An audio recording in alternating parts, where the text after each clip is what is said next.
I'll never forget the sight. White folding chairs lined up neatly, a string quartet playing soft melodies, and a bride in a long flowing gown, all of it happening on my dock.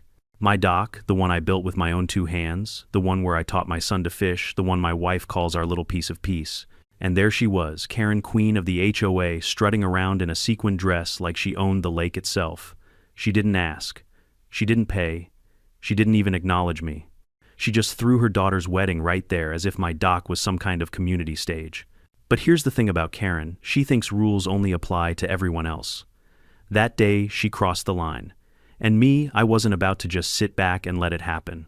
If they wanted a wedding on my dock, they were about to sail into the most unforgettable reception of their lives. Before I dive into how it all went down, tell me where you're watching from and what time it is there. Guests were screaming, champagne glasses tumbled into the water, and the bride's gown whipped in the wind as the entire dock drifted out into the middle of the lake. What was supposed to be the perfect wedding had turned into a floating disaster. And right there on the shore, I stood with my arms crossed watching the chaos unfold on what was, let me be clear, my dock. See, this wasn't some accident. This was Karen's masterpiece of arrogance. She'd decided my property was the ideal venue for her daughter's wedding, never mind the fact that it didn't belong to her. No permission, no payment, not even a polite knock on my door. She just claimed it like she always did with everything in our neighborhood. But this time she pushed too far. Because while Karen thought she was throwing a dream wedding, I was quietly planning her nightmare. Before I tell you how it all started, let me know in the comments where are you watching from and what time is it there. If you had told me a year ago that my quiet lakeside life would turn into a battleground over a dock, I would have laughed you off my porch. I bought this house for peace, not for drama. My dock was my sanctuary, the one place I could escape HOA nonsense. I'd sit at the edge with my coffee in the mornings, let my fishing line dangle in the water, and listen to the loons call out across the lake. To me, that dock wasn't just some wooden planks. It was where my son caught his first fish, where my wife and I watched sunsets with our feet in the water, where memories stacked up like the worn knots in the boards. But if you live in a neighborhood with an HOA, you know peace never lasts long. And in ours, the storm always had one name, Karen. Karen wasn't just a neighbor. She was the self-proclaimed queen of the subdivision, wrapped in pearls, armed with clipboards, and addicted to power, like most folks are to coffee. If you parked your car 6 inches over the line, Karen wrote you up. If your grass dared grow higher than regulation length, Karen snapped pictures for the violation file. She thrived on control. And when she wasn't bossing us around, she was plotting new rules to squeeze a little more dignity out of people who already had precious little left. For the longest time, I managed to stay off her radar. I paid my dues, kept my yard tidy, waved politely when I had to. But then came the Whisper's neighbors, telling me they saw workers hauling lumber and crates of folding chairs down to my shoreline. At first, I thought maybe they had the wrong property. Nobody would be that brazen. Then one Saturday morning, I walked down to my dock and froze. There they were, men in neon vests, stringing up white lights, women balancing floral arrangements, and a sign that read in cursive letters, "Welcome to Melissa and Ryan's wedding," right smack in the middle of my dock. I remember standing there, coffee, still hot in my hand, wondering if I was losing my mind. That's when Karen herself strutted down, waving her arms like a general commanding troops. Her blonde hair was sprayed into place like a helmet, her heels clicking on the boards of my dock as if it were her personal runway. "Karen," I called out, trying to keep my voice steady, "what exactly is going on here?" She didn't even look at me at first. Just barked orders to the workers. "Put the champagne table over there. No, not there. Finally, she glanced at me with that smirk she'd perfected over the years. "Oh, don't worry about it," she said, waving her hand dismissively. "The HOA approved the dock for community use. We're holding Melissa's wedding here next week. Isn't it gorgeous? You should be honored." "Honored?" I repeated, choking back a laugh. "This dock is on my deed. My name's on the title. This isn't community property, Karen." That's when she leaned in close, lowering her voice so only I could hear. "You live in our neighborhood. What's yours is ours. Don't make a fuss, you'll only embarrass yourself." And with that, she turned her back to me, already barking at the florists to hang more garlands. Now maybe some folks would have called a lawyer right then and there, maybe others would have tried to compromise. But me, I just stood there letting her arrogance sink into my bones. The sheer gall of it, no request. No apology. No shame. That night I told my wife about it. She shook her head and sighed. "You can't let her get away with this," she said. "She's counting on you to back down. She always does this to people, pushes until they give in." My son, overhearing, chimed in, "Dad, you're not seriously going to let them use our dock, are you?" I wanted to say no right away, but the truth is, part of me was stunned into silence. It felt surreal. Who takes over someone's private dock for a wedding? Who assumes they can do that without consequences? Only Karen. And the more I thought about it, the more I realized if I didn't stand up this time, I'd never get my peace back. Over the next few days, I watched as the preparations escalated. Delivery trucks pulled up, dropping off cases of wine, stacks of chairs, even a makeshift dance floor to lay across my dock. Every morning, I'd find new decorations tied to the railings, ribbons fluttering in the breeze, lanterns hanging low, and every time I'd march down there, rip them off and toss them back onto the grass. Only for Karen to replace them the very next day, smiling like a cat toying with a mouse. I tried reasoning with her again. "Karen, this is private property. You need to move your event somewhere else. Rent a venue, rent a tent, do whatever you like, but not here." She tilted her head, feigning sympathy. "Oh, come on. It's just one day. You've got plenty of dock left over for your little fishing trips. Don't be so selfish." Selfish. That word rattled in my chest. Because here was a woman commandeering my dock for a 100-person wedding, and I was the selfish one. By the time the week of the wedding arrived, I knew Karen had no intention of stopping. The dock was fully decorated. Invitations had gone out. Guests were flying in from other states. She had committed so deeply to her theft of my dock that backing down would have embarrassed her. And Karen, she doesn't do embarrassment. She does dominance. So I made a decision. If she was going to treat my dock like her stage, then I was going to be the one to decide when the curtain closed. I didn't tell my wife the details, just that I had a plan. She gave me that look wives give when they know trouble's coming, but also know their husbands aren't about to be talked out of it. "Just don't hurt anyone," she said quietly. I promised her I wouldn't. I wasn't out for blood. I was out for justice, or at least for a little poetic payback. Because when Karen threw her daughter's wedding on my dock, she thought she was untouchable. She thought the rules she worshipped so much didn't apply to her. And that's when I realized the only way to beat someone like Karen is to let them drift out on their own arrogance. The morning of the wedding was supposed to be like any other on the lake. Normally Saturdays were my time. I'd sit on the porch with a mug of strong coffee, watching the mist rise off the water, maybe cast a line if the bass were biting. But not that day. That day, peace was replaced with a caravan of SUVs, minivans, and luxury sedans lining up the street like some kind of parade. I leaned against the porch railing, watching as guests spilled out of their vehicles, clutching gifts wrapped in silver paper and flowered bags. They tottered down the grassy path in heels, far too impractical for lakefront terrain. Laughter, chatter, and the clinking of champagne bottles filled the air. I'd never seen so many people converge on my property at once. It felt less like a wedding and more like an invasion. From my spot on the porch, I could already hear the music drifting across the water. A string quartet tuned up on my dock, their bows scratching a few notes before bursting into some elegant classical tune. The decorations had multiplied overnight, white drapes cascading from the posts, flower arches at the entrance, and lanterns strung overhead like we were hosting a royal gala. And at the center of it all was Karen. She strutted down the dock in a glittering champagne-colored dress, barking orders at the servers, balancing trays of hors d'oeuvres. Her voice carried across the lake like a megaphone. No, the dessert table goes here, and for heaven's sake, someone fix the bow on that chair. It looks sloppy." Sloppy. That word made me chuckle under my breath. The irony was rich, because what could be sloppier than stealing someone else's property for a wedding venue? I walked down toward the dock, weaving through guests, already sipping champagne. A few gave me awkward smiles, clearly assuming I was just another invited relative. But as I reached the edge of the dock, Karen's face lit up in that fake sugary grin she saved for when she wanted to humiliate me in front of others. "Oh, look who decided to join us," she announced loudly, drawing attention. "Everyone, this is the homeowner. Isn't it sweet of him to let us use his dock today?" There, it was the lie, spoken boldly as though my consent had ever been given. Guests clapped politely, raising their glasses in my direction. My jaw tightened. I leaned closer to Karen, my voice low but steady. "You know damn well I didn't agree to this." She didn't flinch. She didn't even blink. She just kept that frozen smile plastered on her face. "Smile for the guests," she whispered back. "You wouldn't want to ruin Melissa's big day, would you?" Melissa, her daughter, appeared just then in her bridal gown. I'll admit she looked stunning. Long veil trailing behind her bouquet of white roses in hand, her face glowing with excitement.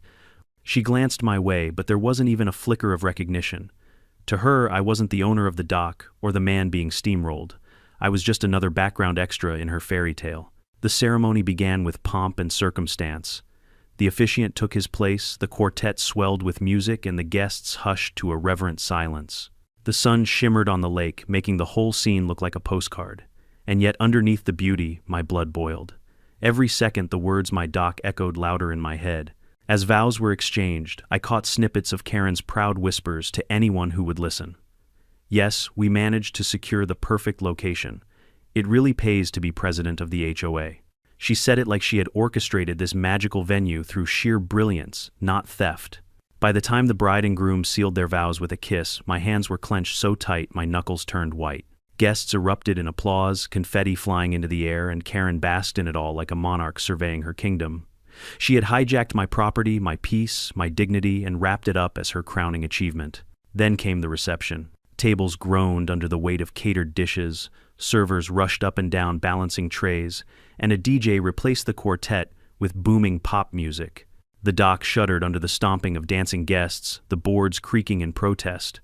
I couldn't help but picture the hours I'd spent, repairing those planks, sanding the railings, staining the wood. Now it was being battered and bruised under the weight of Karen's empire. At one point, a guest stumbled toward me, glass in hand. "You must be so proud," he slurred. "This dock is incredible, best wedding I've ever been to." I forced a tight smile. "Yeah, I built it myself." "Oh," he chuckled, clapping me on the back. "Then you're part of the community spirit, huh? Lending it for the big day. What a guy." I didn't bother correcting him, not yet. Through it all, Karen floated around like the conductor of a symphony, oblivious to the storm brewing inside me. Every laugh, every toast, every careless heel grinding into my dock only stoked the fire hotter. By the time the couple cut the cake, I was past the point of reason. This wasn't just a wedding anymore. It was a declaration of war. As dusk fell and the lanterns glowed across the water, I slipped away quietly, unnoticed among the revelry. My plan wasn't ready yet, but the decision had been made. Karen thought she had won, thought she had humiliated me in front of the whole neighborhood, but she had no idea the curtain was about to fall and the finale would be one nobody at that wedding would ever forget. Because when you invade a man's home, when you turn his sanctuary into your playground, you'd better be prepared for the consequences. And Karen, she was about to learn the hard way. If part 3 felt like an invasion, then the hours that followed felt like an occupation. My dock wasn't just being used, it was being conquered, celebrated on, and paraded as if Karen had built it herself. I stood off to the side, half hidden by the shadows of a nearby oak, watching the chaos unfold. By early evening, the reception was in full swing. Music thumped so loud I could feel the bass vibrating through the ground beneath my boots. Guests danced wildly, heels scraping and denting the planks I had spent entire weekends sanding smooth. Empty bottles rolled across the boards. Champagne sprayed into the air, splattering against my railings. My dock, my sanctuary, was becoming a casualty of Karen's arrogance. I should have walked away. That would have been the rational choice. Call the sheriff, file a complaint, let the legal system deal with it. But as I watched the scene unfold, rationality didn't stand a chance against the raw insult. The moment that broke me came not from Karen herself, but from her need to grandstand. Toward the middle of the evening, she tapped a microphone, shushing the crowd. The DJ lowered the music, and everyone turned toward her. She stood proudly in the center of my dock, sequined dress, catching the glow of the lanterns, her arm around her daughter, the bride. "I just want to take a moment," she began, her voice ringing out across the lake, "to thank the Homeowners Association for approving this beautiful venue. Without our community, spirit, and unity, none of this would have been possible." Applause erupted. Guests cheered, raising glasses of champagne. Melissa dabbed her eyes, whispering, "Thanks, Mom." And me, my blood pressure spiked so high I thought I might black out. The HOA approved it, community, spirit, unity. This wasn't community property, it was mine. Mine. I built the damn dock with my own 2 hands, drove nails until my palms blistered, stained the wood until my back ached, and paid every cent out of my own pocket. I stepped forward, then unable to hold back any longer. My voice cut through the cheers. "Funny," I said loudly, "last I checked, the only name on this deed is mine." The music stopped. The laughter died down. Heads turned. Dozens of eyes locked on me, the intruder at my own property. Karen didn't miss a beat. She tightened her smile and spoke sweetly into the mic. "Oh, don't mind him, folks. He's just being modest. Without neighbors like him, we couldn't have had such a perfect day." Laughter trickled through the crowd. Guests clapped again, oblivious to the venom dripping from her lie. I walked closer, my boots clunking on the boards. "Don't twist this, Karen. You never asked permission. This dock is mine. This entire circus is trespassing. Gasps fluttered across the audience. The bride looked horrified. The groom shifted uncomfortably. But Karen, she simply turned to the crowd and rolled her eyes. "You see," she said mockingly, "this is what we deal with in the HOA. Some people just don't know how to share." Share. That word slammed into me like a punch. This wasn't sharing, this was theft dressed up in white ribbons and rose petals. I could see it in the guests' faces, they weren't sure what to believe. On one hand, I was the property owner staking my claim. On the other, Karen was their dazzling host spinning tales of community and generosity. The room, or rather the dock, was divided, and Karen knew how to play her audience. She leaned closer to me, lowering the mic so only I could hear. "You're making a fool of yourself. Sit down, shut up, and let the day finish. You'll only embarrass yourself more." That was the tipping point. I stared at her, really stared. For years, I'd watched her bully neighbors into submission, sending violation letters, fining them for ridiculous infractions, humiliating them at HOA meetings. Most people caved because it was easier, but me. At that moment, I realized I'd rather set the whole dock ablaze than let her win again. Instead of backing down, I stepped back and raised my voice to the guests. "Do you all know what she did? She hijacked this dock without permission. She told you it was community property. That's a lie. This is private land, and you're all standing on stolen ground." The crowd murmured uneasily. A few glanced at Karen for reassurance. She clutched the mic again, her voice dripping with honeyed poison. "Please, everyone, don't let him ruin this day. He's just bitter. Let's all remember why we're here, to celebrate love." Applause rang out once more, shakier this time. Guests clearly didn't want to get in the middle. They just wanted their free food, their dancing, their Instagram photos. But I wasn't finished. My eyes swept across the dock at the expensive decorations, the wedding cake, the laughing DJ, the oblivious bride and groom, and then settled on the ropes. The thick ropes anchoring my dock to the shoreline. That's when the thought first entered my mind. If Karen wanted a wedding on my dock, maybe she could have it, just not where she expected. That night, after the ceremony wound down and the dancing picked back up, I slipped away from the crowd.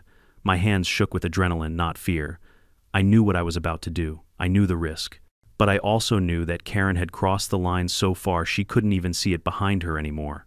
The plan wasn't fully formed yet, but the seed had been planted. And once that seed took root, nothing was going to stop it from growing. Standing on the shore, hidden from the lantern light, I whispered to myself, "You wanted a stage, Karen. Tomorrow I'll give you one." And with that, the decision was made. The night after the wedding, I lay awake staring at the ceiling fan spinning above me. My wife's breathing was steady beside me, the rhythm of someone who had made peace with the chaos. But I couldn't. Every creak of the house, every ripple of moonlight across the lake outside my window, it all hammered into me one truth. Karen had humiliated me right on my own property. And if I didn't act, she'd walk away thinking she could do it again. I kept replaying her smug voice in my head. "What's yours is ours." Those words weren't just arrogance. They were a declaration of ownership over my life, over my work, over my peace. And that's when my plan truly crystallized. I didn't need lawyers. I didn't need HOA meetings or courtrooms. I had something better. I had leverage. Quite literally. See, most docks on our lake are fixed to pilings sunk deep into the mud, anchored for eternity. But mine was floating, designed that way because I like to shift it with the seasons. Every few months, I'd adjust the ropes that tethered it to shore, giving me freedom to move it when the water rose or fell. To Karen, it looked permanent. To me, it was a chess piece, and I was about to move it in a way she'd never forget. The next morning, I rose early. The remnants of the wedding were everywhere, confetti stuck to the grass, empty bottles bobbing in the shallows, one lonely high heel abandoned near the edge. My dock was littered with crumbs of cake, deflated balloons, and muddy heel prints. It looked less like a celebration and more like a crime scene. I grabbed my tool bag and walked down to the shoreline. My hands brushed over the thick nylon ropes, frayed in spots but still strong. I tightened my grip around the knife I'd slipped into the bag. The plan was simple, almost poetic. When the time was right, those ropes would no longer hold. The dock and anyone on it would drift quietly into the lake. But I wasn't reckless. I wasn't about to cut the lines in the dead of night and send the whole thing adrift empty. That would have been petty vandalism. No, I wanted timing. I wanted spectacle. I wanted Karen to feel the exact moment when her arrogance floated away from her control. For the rest of the week, I waited. And I prepared. From the shore, I watched Karen ramp up her self-congratulations. She bragged at HOA meetings about organizing the perfect wedding venue. Neighbors who had attended praised her vision, and she ate it up like a queen, feasting on flattery. Meanwhile, the bride and groom returned from their honeymoon, posting Instagram reels of their dockside vows. The images made my blood boil. My dock, my view of the lake, all claimed with hashtags like #thanksmom and #HOA heaven. Not a single acknowledgement of the man who actually built the place. By Thursday, I had rehearsed the plan in my head a dozen times. My knife was sharp, my timing perfect. I even mapped out the wind currents, noting how the breeze pushed steadily toward the center of the lake in the evenings.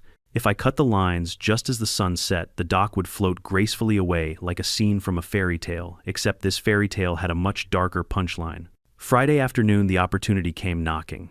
Literally. I was sipping coffee on the porch when Karen strutted up the path, clipboard in hand. She didn't even bother with pleasantries.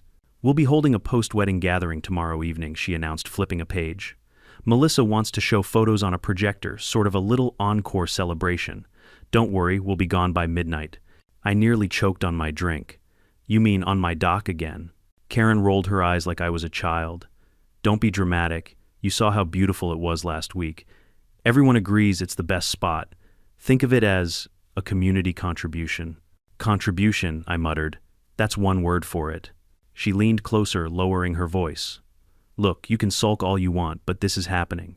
Either you cooperate, or I'll have the HOA fine you for obstruction. Your choice." And with that, she turned on her heel and left heels crunching down the gravel. I stood there, gripping my coffee so tight I thought the mug might shatter. That was it. She had set the date, the time, the stage, and I would provide the finale. The next evening, just as she promised, they came. Fewer guests this time, maybe 30 at most, but still enough to crowd the dock. A projector flickered against a white sheet showing smiling pictures of the bride and groom kissing, dancing, laughing. Karen stood off to the side, glass of wine in hand, basking in the afterglow of her triumph. I lurked in the shadows at the edge of the trees, waiting. The ropes strained against the dock as people moved, the nylon creaking softly under the weight. The wind picked up, sending ripples across the lake. My knife felt cool and heavy in my hand. And then the moment arrived. The projector dimmed for the slideshow finale. Music swelled through the speakers. Guests raised their glasses in one last toast. That's when I slipped forward, crouched low, and in one clean motion cut through the first rope. The sound was subtle, a soft snap, a whine of tension releasing. Nobody noticed. The dock shifted slightly, just a hair rocking gently beneath their feet. A few guests laughed nervously, thinking it was just the water. I cut the second rope. The dock lurched more noticeably, this time drifting an inch away from shore. Karen frowned, glancing down, then back at her wine. She waved a dismissive hand. "It's fine. It's just the lake," she assured them. I smirked in the shadows. Not for long. The third rope gave way under my blade, and the dock surrendered completely. It floated free, untethered, carried slowly but surely by the evening breeze. Gasps rippled through the crowd. The projector screen wobbled, champagne glasses toppled, and the bride squealed as the dock began its slow march into the open water. Karen dropped her glass, shattering it on the boards. "What's happening?" she shrieked, spinning in circles. I stepped out from the trees, then standing tall at the shoreline, arms folded across my chest. My voice carried across the water. "What's happening?" "You wanted my dock, Karen. Well, now you've got it. All of it." Panic erupted.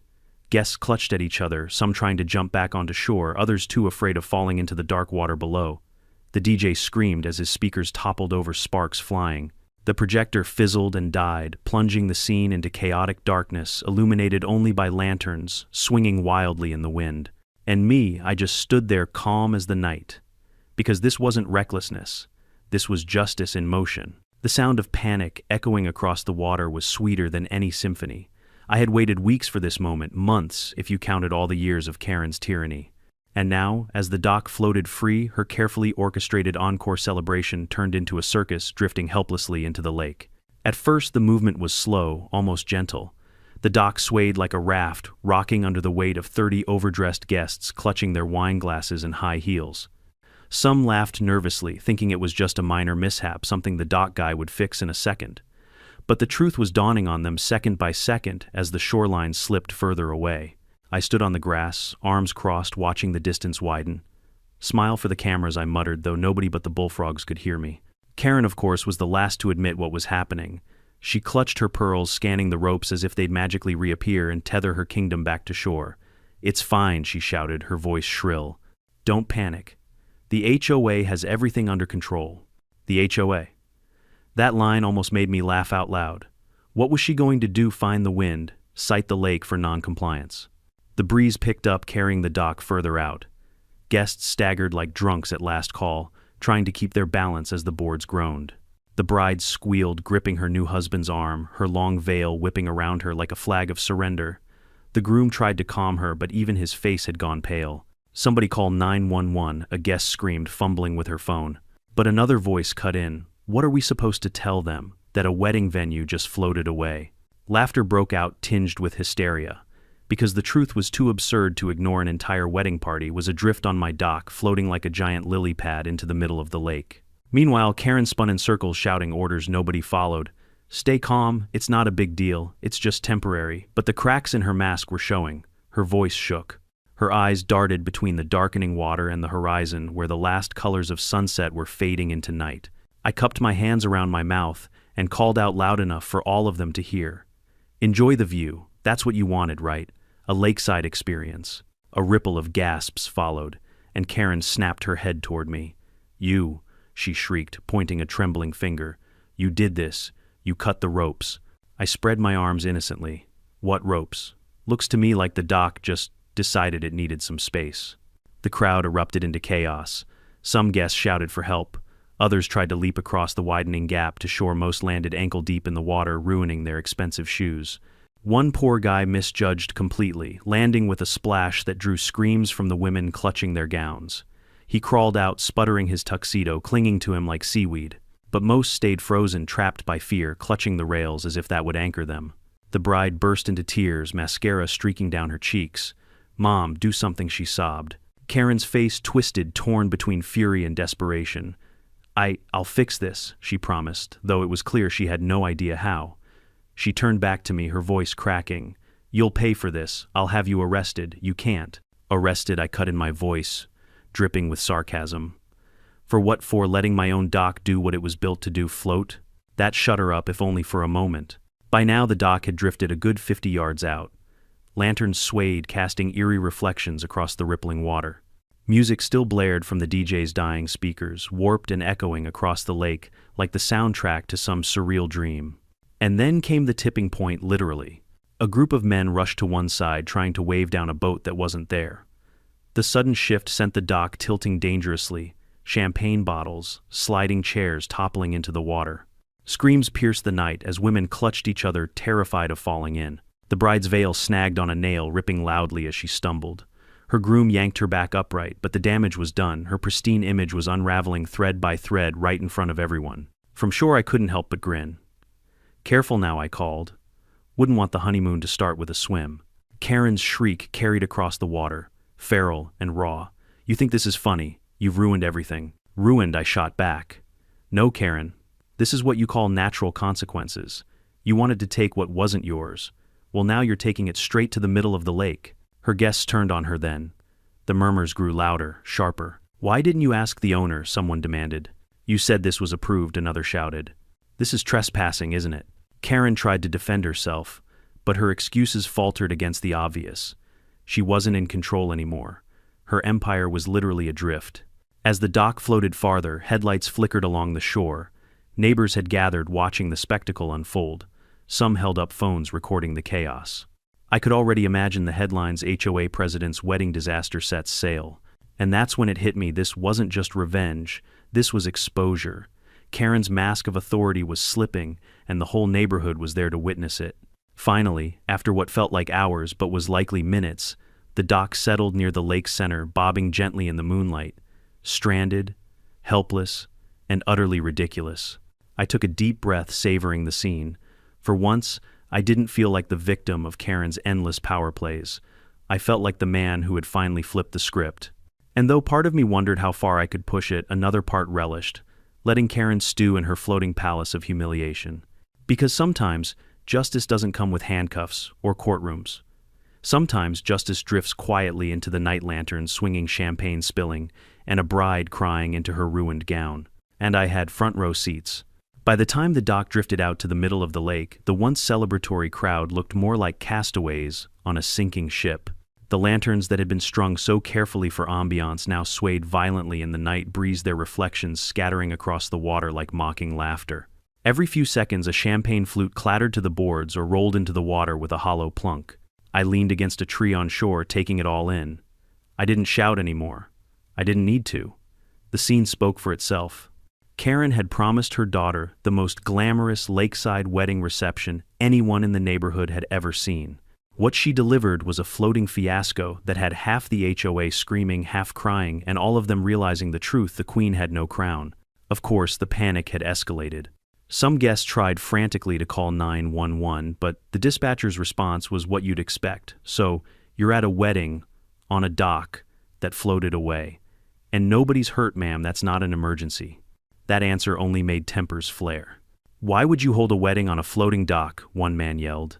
Karen snapped back. It's not floating, it's just temporarily displaced. Her voice cracked on the last words, betraying the fear clawing at her. But the guests weren't buying it anymore.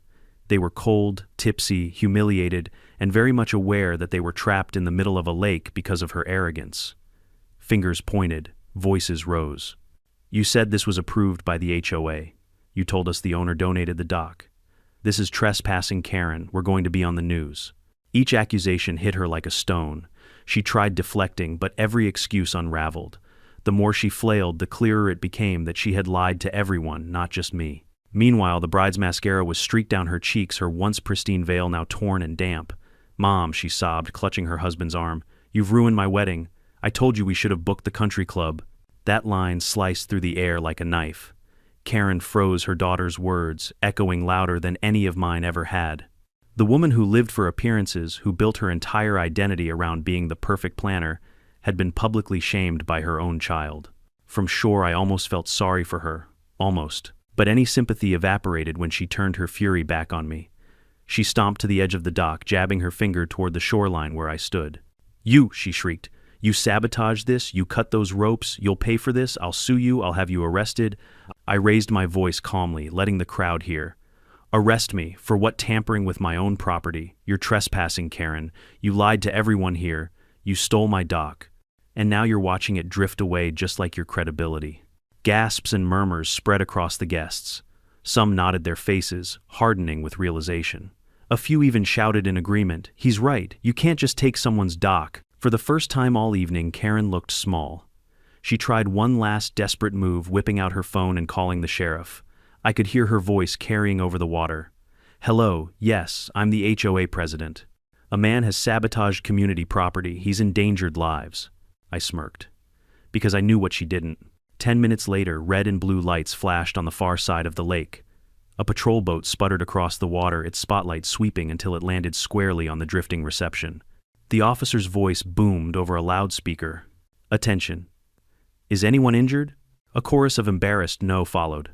Then listen carefully, the officer continued. That dock is private property. The owner has every right to manage it. Whoever organized this event is responsible for trespassing. You'll be escorted back to shore immediately. The silence that followed was deafening. Karen's face drained of color.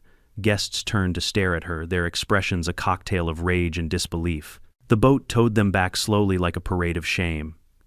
As they neared the shore, neighbors gathered with phones out recording, chuckling, whispering. The story was already writing itself. HOA president hijacks dock, gets stranded. When they finally stepped off, soggy and humiliated, Karen avoided my eyes. Her daughter stormed past her, muttering never again. Guests peeled away quickly, heading for their cars, shaking their heads. Some even paused to clap me on the shoulder as they passed. Good on you, man, one muttered. Another said she had it coming. Karen was left standing alone, sequin dress dull under the harsh glow of headlights, mascara streaking down her face. She looked less like a queen and more like a dethroned tyrant. I didn't gloat. I didn't need to. I simply stepped forward and said loud enough for the neighborhood to hear, next time, Karen, ask before you take something that doesn't belong to you. Or better yet, don't. With that, I turned and walked back to my house. The night air felt lighter, the crickets louder. My dock was battered, but it was mine again. And Karen, she had lost more than just her grip on it. She'd lost her grip on the entire neighborhood. Because humiliation is a powerful thing. It spreads, it sticks, and in a community ruled by appearances, her empire had just crumbled in front of everyone's eyes. For the first time in years, I slept peacefully that night. The morning after the dock disaster, I walked down to the shoreline with a cup of coffee in hand. The water was calm, as if the chaos of the night before had never happened. The dock was still floating awkwardly a few yards from shore, tethered to the sheriff's tow line, waiting to be hauled back in. The lanterns were gone, the projector ruined, the flowers wilted. What remained was a battered platform, and the faint smell of champagne soaked into the boards. I stood there, sipping slowly, replaying every detail. The looks on the guests' faces, the shrieks, the scrambling, the shattering of Karen's perfect image. It was all better than any revenge I could have planned in my head. And the best part, I hadn't broken a single law. The sheriff made that crystal clear. By mid-morning, the neighborhood was buzzing. Word spread faster than wildfire. Cell phone videos had already made the rounds on social media. Clips of Karen screeching mascara, streaking, standing helpless on the drifting dock, were circulating with captions like Queen of the HOA, loses her throne, and wedding cruise gone wrong. Neighbors who'd once been too afraid to cross her were now laughing, openly emboldened by her very public downfall. At the grocery store later that day, 2 women stopped me in the aisle. We saw the video, one whispered, barely suppressing a grin. "You did what everyone else was too scared to do." The other added, "She's finished. Nobody's ever going to take her seriously again." And they were right. The following week, the HOA held an emergency meeting. I didn't plan to attend. I usually avoided them at all costs, but something told me this one was worth witnessing. So I walked into the clubhouse, head held high, and took a seat in the back. The room was packed, neighbors murmuring, some smirking, others shaking their heads. Karen sat at the front table, her posture stiff, her face pale but painted with her usual layer of forced dignity.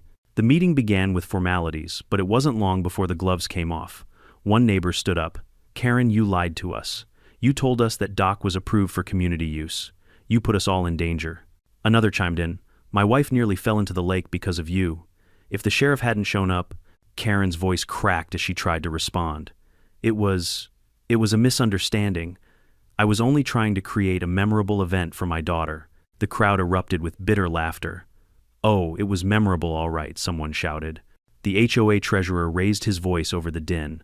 "This board cannot function with a president who abuses power and lies to members. I move for a vote of no confidence." Hands shot up. More than 2/3 of the room voted to remove her. Just like that, Karen was dethroned. She sat there, trembling, her mouth opening and closing as if searching for words. But there were none. She grabbed her purse, stood, and stormed out, her heels clacking against the tile, the sound of a reign ending in disgrace. The new acting president, a quiet retired teacher named Mrs. Patel, cleared her throat. "From this day forward, let us remember that leadership is about service, not power. And let's also remember private property is private for a reason." The room applauded. Some even turned to clap at me. I simply nodded, satisfied. Justice had a funny way of showing up when you least expected it. Back at home, I finally hauled my dock back to shore. It creaked and groaned, scuffed from all the abuse, but it was still mine. As I hammered in fresh cleats and tied down new ropes, I thought about how much that simple stretch of wood had come to symbolize.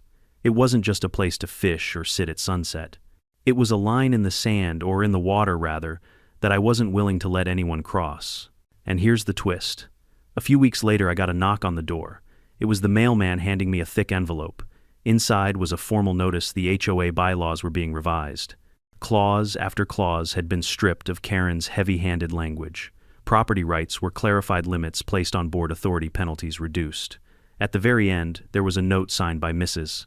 Patel. "Thank you for standing up. You reminded us all what community really means." It struck me then the real drift wasn't just the dock floating into the lake.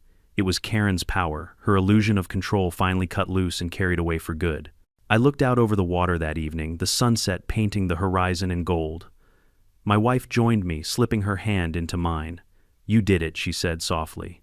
"No," I corrected. "Karen did it to herself. I just let her drift." We both laughed, the kind of laugh that comes from relief after a long, bitter battle. And as the loons called across the lake and the water lapped gently against the shore, I felt something I hadn't in years. Peace. Real, unshakable peace. Because sometimes the best revenge isn't shouting or fighting or even winning in court. Sometimes the best revenge is letting arrogance float away until it sinks under its own weight. And that's exactly what happened to Karen. Looking back on it all, I realized this story wasn't just about a dock or even about Karen. It was about boundaries. Not just the wooden kind tied to ropes, but the invisible kind that define our dignity, our peace, and our self-respect. For years, I let Karen push those boundaries one rule at a time, one insult at a time, until she convinced herself she owned more than she ever did. But here's the truth. People like Karen only have power when we give it to them.